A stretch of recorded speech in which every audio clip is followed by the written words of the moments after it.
Self-love creates a healthier mind, body, and spirit. And a lot of times it's overlooked when we're considering our health and wellness journeys. And that's, how are you talking about yourself? How are you treating yourself? Are you able to be alone with yourself? And this is essential for breeding a healthy, vibrant body from the inside out. And I believe that there is one thing that we can all do that may seem challenging at first. However, it really doesn't take much effort, and it can essentially change your relationship with yourself from negative to positive. So what I would recommend for every single person to do regularly is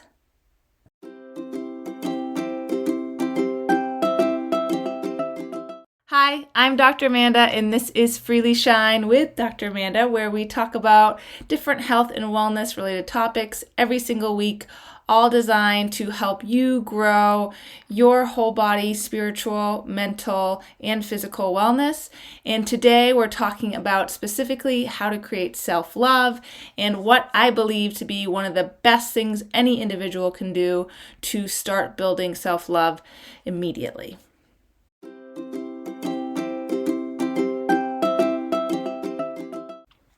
So, what is this thing? What is this number one thing we can do to build self-love? And I really truly believe that the number one thing we can do is to travel alone. I know it sounds difficult, and a lot of times when you do it, people are like, wait, you went alone? Wait, you spent a weekend alone by yourself? You spent a week alone? You went there by yourself? You went to dinner by yourself? You did this by yourself? And a lot of people initially are like, oh, well, I could never do that. And the truth is that a lot of us have created this fear about being alone and this stigma that being alone isn't necessarily a good thing. Nowadays, because of technology, we're more connected than we've ever been before. We have, our friends at our fingertips, our family at our fingertips. If you're in line at a Starbucks, even if you're in line, you don't have to be alone. You can look at your phone and you can be immediately plugged into whatever's going on in the world or with your friends or with your family. And this fear of being alone creates a lot of animosity towards self, right? We have this inability to sit with ourselves and to truly love ourselves and love our own company. And this is why I believe traveling alone can be one of the best things if you struggle with self-love, because you force yourself to spend time getting to know yourself and truly appreciating who you are when no one else is looking. So what's my experience with traveling alone? I have, within the last year, gone on 3 different solo trips, 1 long weekend, 1 weekend, and 1 week vacation alone. And all of these different adventures have taught me so much, and I have learned so much about myself from doing them, that I realize that this is such an essential part of being human, is to learn how to be alone with yourself and to truly enjoy your own company. And especially for someone like me, who I've always been very motivated by who I surround myself with, by expectations of what people may think about me, or, oh, if I don't do this today, how is that going to look? Or, motivated by wanting to feel good enough in every relationship or whatever it may be. And taking these trips alone has really taught me what I enjoy and what are the things that really set my heart on fire and what am I passionate about. And it allows me to learn how strong I am and how I am okay. No matter what, I will always be okay. And I think that that's something that a lot of us struggle with, is that belief that we would be okay on our own. And I remember just even thinking about it when I first went on my first trip alone. One of the things that I was worried about is like, well, what are people going to think about me when I'm traveling alone? Is that weird? Like, if I go to a restaurant and eat by myself, like, what are they going to think? And I think one of the best things about traveling alone is you slowly start to realize who cares? Like, I can't control what they think about me. And maybe, yeah, maybe they think it's a little weird that I'm traveling alone. Maybe like, oh, maybe her relationship isn't as good as everyone thinks it is, or whatever. And honestly, I can't control what they think, but I can control my experiences and my reactions to it. And when you travel alone and you realize that most people are so wrapped up in their own shooty that they don't even think about you. They don't even realize that you're alone. And the people that do realize you're alone are like, wow, that's pretty cool. Like, do you know the amount of people who are like, oh, I wish I could do that? Like, it's not that hard. You could do it. We could do it this weekend. You can just go somewhere alone. But I think that the thing I love the most about traveling alone is that I get to understand who I truly am, because my whole life I've always been so wrapped up in pleasing other people or doing what was expected of me, trying to be perfect, which that's a pipe dream, right?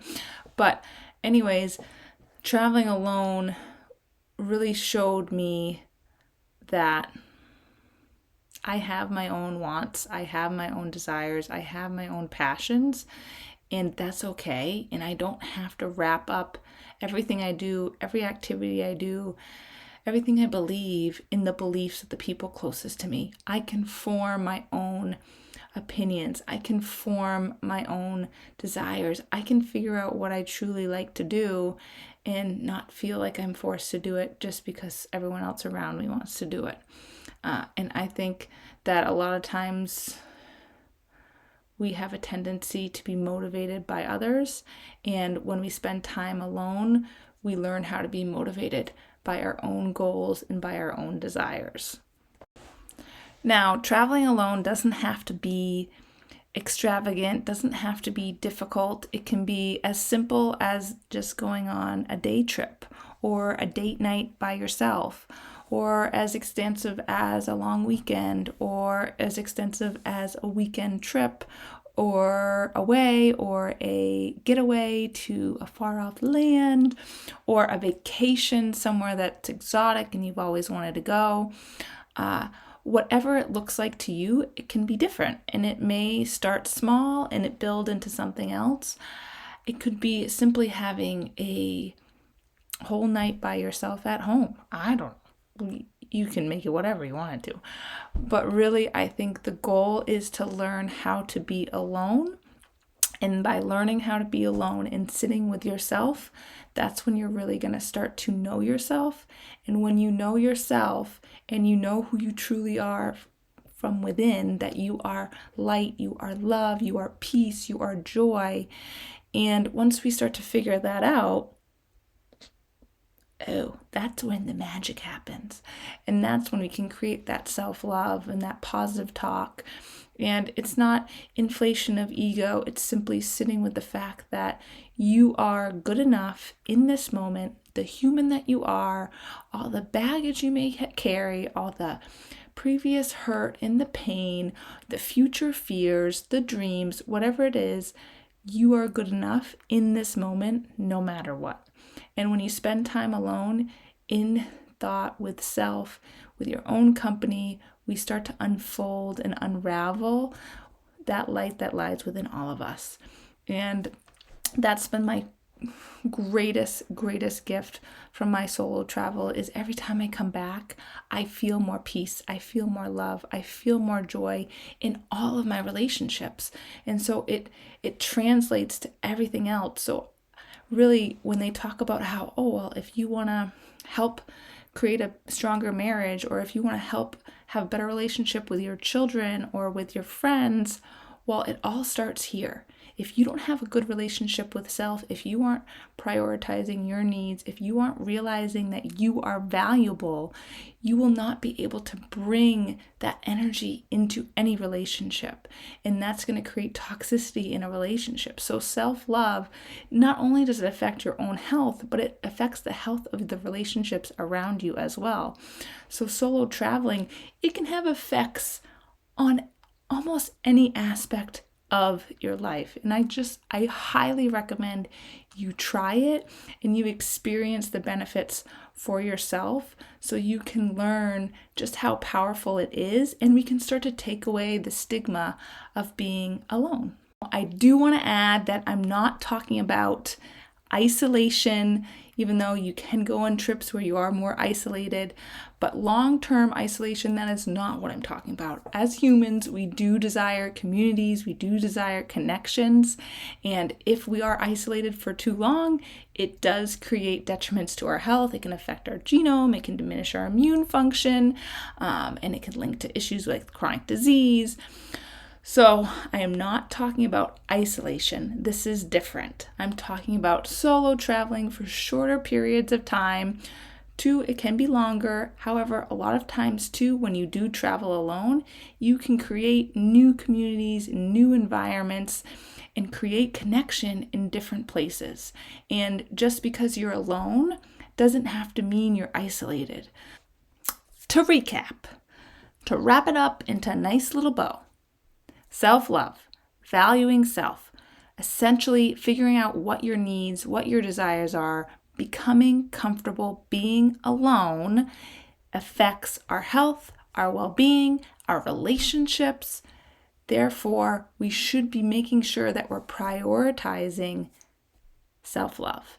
And what I believe is the number one way that we can prioritize our self-love is by traveling alone.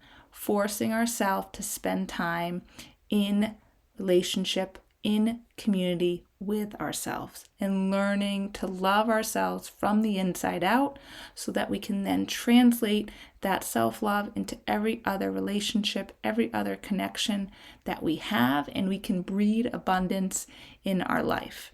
So thank you so much for joining me.